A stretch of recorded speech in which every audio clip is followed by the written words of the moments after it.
અમદાવાદ મોટેરામાં આવેલો આસારામના આશ્રમનો મામલો હાઈકોર્ટની ડબલ જજની બેન્ચે આશ્રમની અપીલને નકારી દીધી છે। આશ્રમે વારંવાર નિયમોનો ભંગ કર્યો હોવાનું ગુજરાત હાઈકોર્ટનું અવલોકન છે। ગુજરાત હાઈકોર્ટે નદીની જમીન પણ આશ્રમે પચાવી લીધી હોવાની નોંધ લીધી। 45 વર્ષ કરતાં વધુ સમયથી જમીન આશ્રમના કબજામાં છે। 4 અઠવાડિયા માટે આશ્રમ તરફથી સ્ટે માંગવામાં આવ્યો છે। જમીન ખાલી કરે તો આશ્રમને સ્ટે મળશે તેવું હાઈકોર્ટનું કહેવું છે। આશ્રમને નવી નોટિસ પાઠવાશે તેવું સરકારી વકીલે જણાવ્યું। મહત્વનું છે કે આસારામનો મોટેરા સ્ટેટ આશ્રમ હાલ વિવાદમાં છે।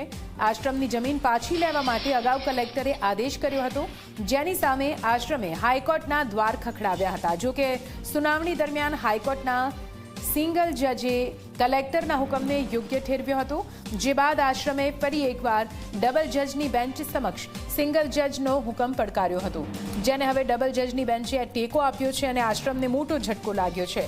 ત્યારે હવે સ્ટે માંગી રહેલા આશ્રમને પણ હાઈકોર્ટે દરવાજો બતાવી દીધો અને કહી દીધું છે કે જો જમીન ખાલી કરશો તો સ્ટે મળશે।